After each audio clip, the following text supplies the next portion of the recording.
Balik lagi ke konten favorit kalian, yaitu konten Q&A, di mana di sini kita bakal bahas seputar jualan online di TikTok Shop, Shopee, Tokopedia, dan lain sebagainya. Jadi tanpa berlama-lama lagi, yuk cus masuk ke pertanyaan pertama. Pertama dari Aulia Rose.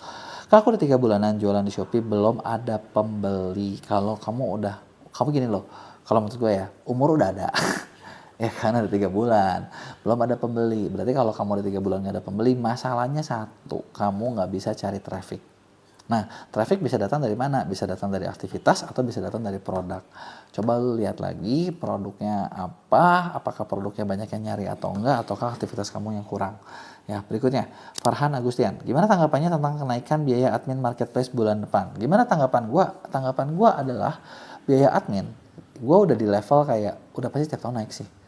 Jadi kayak, kalau tanya, gimana bisa ngebelain? Kagak bisa. Ya gue juga bukannya punya platform, mau gimana lagi anjir? Bener nggak? Iya kan? Nggak bisa ngapa-ngapain, memang ya udah, memang kita cuma bisa terima nasib sih. Karena pilihannya gini, lu mau jualan yang gampang, apa lu mau yang repot? Sesimpel itu. Karena biaya admin udah pasti bakal terus naik. Yang bisa dilakukan adalah gimana caranya supaya profit kalian tetap naik juga. Menurut gue sih itu solusinya. Karena kalau kita mempermasalahkan itu, menurut gue sendiri bakal udah jualan dari tahun 2016 udah udahan gue. Ya kan? Karena dari 2016 dari yang awalnya mungkin gratis, adminnya naik ke sini naik terus loh sampai sekarang. Bener nggak? Yang ya udahlah, gimana lagi gitu. Ya, berikutnya Chris Madonna. Kamu mau tanya, aku pernah live TikTok saat penjualan keranjang kuning, terus aku tunjukin video YouTube di kamera dan kena pelanggaran. Gimana cara kamu kembalikannya? Pertama ya, itu ketika kamu lagi live TikTok terus tunjukin video YouTube, bukan videonya, tapi lu pasti ngomong nih, lihat videonya di YouTube ya. Jadi itu traffic redirection itu pasti kena banding, tapi bandingnya sebenarnya bandingnya kemungkinan kalah sih, tapi kalau mau coba dibanding, banding aja gitu kan. Boleh lah kalau banding, boleh nggak? Boleh. Oh, ya kalau ya kan ada kesempatan kan, cuman coba kamu bikin cerita banding yang agak masuk akal biar kamu nggak kalah gitu kan ya. Tapi kemungkinan kalah karena itu memang salah satu dari community guideline. Solusinya adalah lo perlu ngerti community guideline.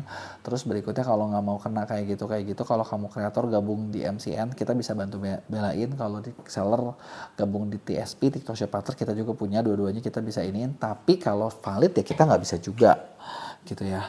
Nah terus berikutnya Ahmad Karyana, aku mau jadi Shopee Mall mas, tolong dibantu. Mau jadi Shopee Mall bisa klik di link deskripsi gue, ngobrol sama tim gue, kita bisa bantu ngurusin. Yang paling susah itu syaratnya cuma satu, udah punya haki belum. Kalau udah punya haki bisa, karena biasanya daftar haki itu setahun, itu yang paling lama. Kalau belum punya haki, daftar dulu hakinya tahun depan, nanti kita baru ngobrol lagi gitu ya. Ya karena gitu ya, haki yang nggak bisa di skip. Terus berikutnya Lim Wiono, baru mulai buka toko tapi belum ada penjualan, gimana ya kak? Masih ada boost program, cara daftarnya di mana ya? Baru mulai buka toko tapi belum ada penjualan ya. Kalau baru mulai gimana ya, berarti kan harus bisa cari traffic. Masih ada boost program nggak? Boost program dari mana nih, Shopee apa TikTok? Pertanyaannya kurang jelas. Kalau TikTok itu suka ada boost program yang gabung di TikTok Shop Partner, tapi biasanya mereka juga menargetkan untuk berani spend iklan.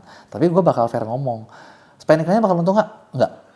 Kenapa? Ya lu namanya juga baru mulai cari nama, mau cari untung langsung ya kayaknya lebih berat deh gitu ya.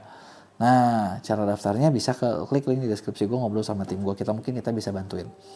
Di Suparno, gimana cara buat estimasi total modal awal buat pemula? Rencana mau jualan spare part motor. Wah seru juga nih topik lo nih. Estimasi total modal awal.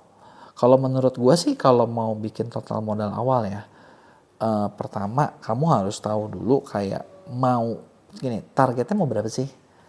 MOQ-nya berapa sih? Itu harus dihitung. Mau berapa item? Riset dulu barangnya. Kalau gue jadi dulu, pertama gue bakal riset dulu benar-benar barangnya. Kayak spare part motor kan banyak tuh.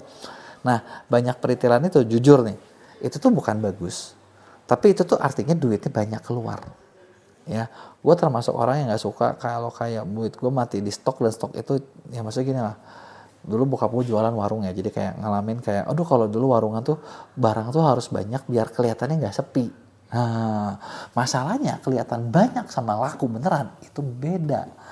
Ya kalau sekarang gue lebih suka barang gue mungkin cuma 3-4 macam, tapi setiap hari keluar jutaan order, daripada kelihatan rame, biar kelihatan ya rame doang gitu kan. Nah jadi kayak tadi, fokus dulu maunya di mana, itu lo harus hitung MOQ-nya berapa. Cuman kalau yang bisa gue kasih hitungan adalah gini, hitungan paling gampang adalah gini, kamu punya modal 100%. Kalau bisa modal awal itu di barang itu cuma boleh 20-30%. Sisanya kamu perlu punya uang jaga-jaga. Jadi kalau nanti ada yang hit langsung siap dimakan lagi.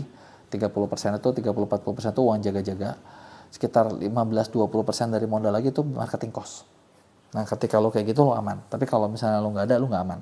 Ya, nah terus Hormik Indonesia. Kok kenapa banyak brandnya kalau di TikTok status tokonya mall, tapi kalau di Shopee tokonya cuma Star Plus? Ya karena syarat mall di TikTok dan di Shopee beda. Gitu kan, ada syarat-syaratnya sama, terus brandnya memang nggak mau ngurusin. Ya di Shopee kalau nggak salah admin mallnya jauh lebih gede juga sih. Setahu gue begitu ya. Lanjut, terus dan pertanyaan terakhir dari Braxi. Bisakah buka toko tanpa modal bang? Buka toko tanpa modal jujur nggak bisa. Ini lo ngomong lagi buka toko ya, buka toko harus stok. Dulu ada aliran dropship, tapi aliran dropship sekarang kayaknya berat banget. Gitu kan, justru sekarang mainnya di Shopee Affiliate. Apakah Shopee Affiliate bisa buka toko tanpa modal? Shopee Affiliate itu bukan buka toko. Catat, Shopee Affiliate bukan buka toko, tapi kamu cuma mempromosikan jadi affiliate. Nah ini kamu bisa tanpa modal. Gitu kan, dan inilah yang maksudnya kalau lu tanpa modal, lu mainnya di sini dah, udah Shopee Affiliate. Gitu, jangan bilang buka toko, beda gitu kan. Karena buka toko ya memang lu harus punya barang dan lu harus modalin. Gitu, kurang lebih seperti itu. Kalau ada yang mau tanya lagi, tulis di komentar sini, nanti gue bakal jawab di Q&A minggu depan.